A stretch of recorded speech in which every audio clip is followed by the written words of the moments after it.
Storytellers don't just talk about the world, they shape it. The stories we share are like soil. They're living, dynamic, and the kinds of stories we choose to tell determines the kind of world that grows around us. On today's Creative Changemaker, we are talking about pizza burgers and why people don't want pizza burgers. Does that sound like a deviation from my normal topics? Don't worry, it's all gonna make sense in just a sec. So this idea largely comes from the book The Persuaders by Anand Giridharadas. This is an awesome book. It's all about the science of persuasion, particularly messaging and communication around social ideas, how to advocate for your idea in a way that actually brings people on board. It's very nuanced, mostly talks about persuasion in a political sense, but applies broadly. And what we do here is all about storytelling and communicating for change. So highly recommend that book. And here's a preview of one idea that stood out to me. So if you're in the business of creating change, your goal is to build a coalition, right? Whether you're trying to promote racial justice or stop climate change, you can't do that all on your own, and you're not gonna do that just by preaching to the choir, to people who already agree with you. You gotta do something to move people to either think in a way they don't already think or act in a way that they don't already act. Now, if you're building a large group of people, you should know that a large group of people is a diverse group of people. That's typically going to mean you'll get a mix of orientations and religions and worldviews and cultural backgrounds and all that. And that's going to introduce some great opportunities, but also some challenges in building that kind of a group. These markers of identity will impact whether or not people see themselves aligned with your cause or whether they might just dismiss it altogether. I think when it comes to the way most of us see the world, most of us are a mix, right? We all have some beliefs that are more moderate, more middle of the road, and some that are a little more out there. Ideas that we're like, I don't know if we'd ever see this happen in real life, but I think it would make the world a better place if this thing I believe actually came to exist. You often start to wonder, do I lean more into my stronger flavors? Or do I put forward that stuff that is middle of the road that might be more moderate, easier to persuade the large middle with? And the answer here might be different than what you expect. I think a lot of times this is like being a musician and trying to come up with your set list and wondering, do I play my crowd pleasers? Do I play the stuff that I know works well, that people recognize me for? Or do I go out there with my more experimental stuff that might not be for everybody, but be pushing myself as a musician and trying this stuff out? That's what makes it my art. And this isn't too different from the thought process that a lot of political candidates face. Do I play to my base, or do I try and build something in the middle?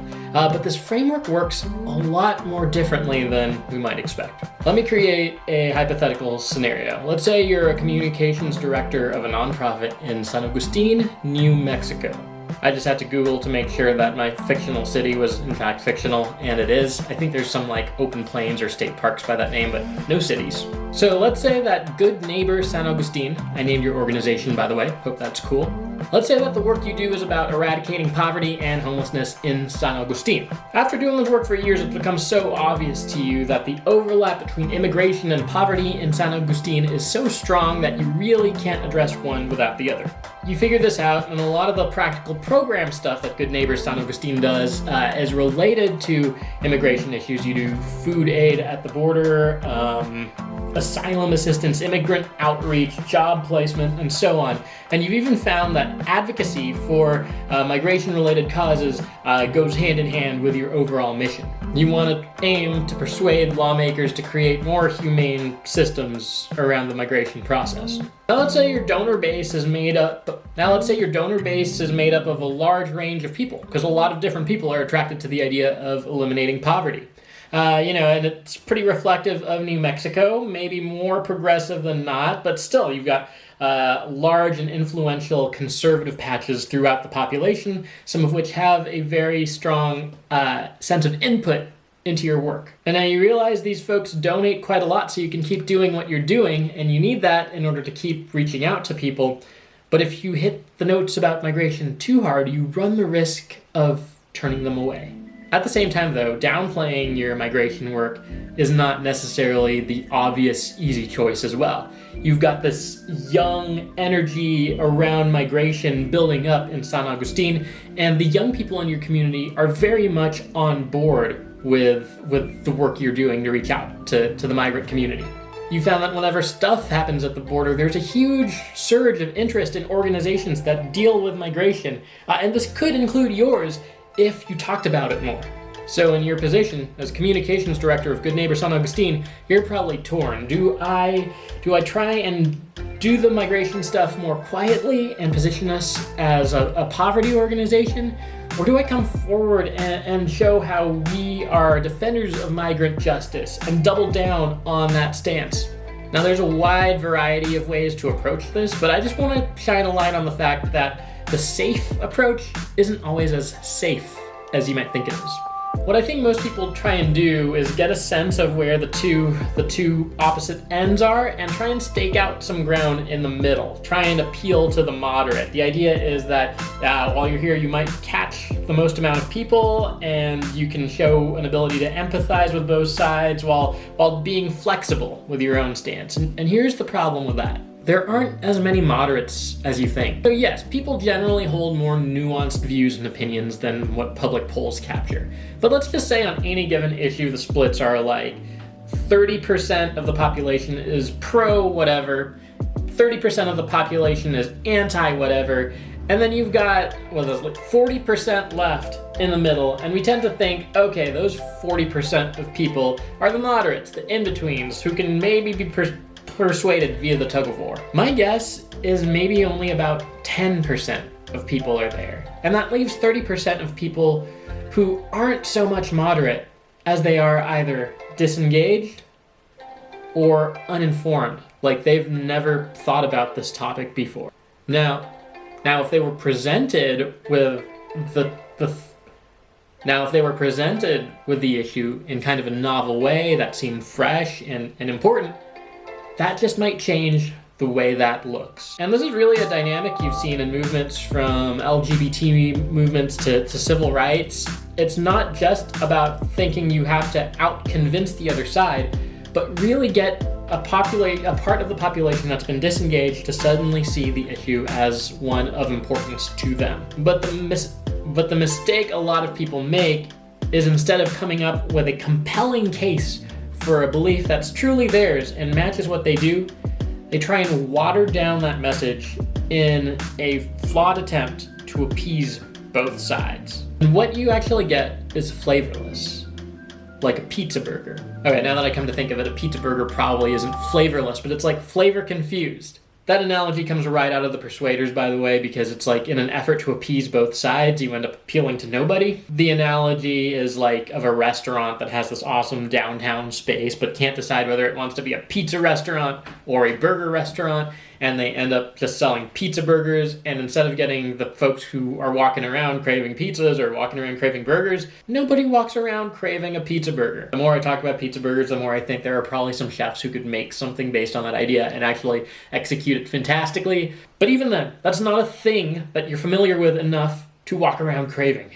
And that's bad for business. The point I'm trying to make is, in your efforts to play it safe and appeal to everybody, don't make the mistake of putting out something that's confused and that appeals to no one.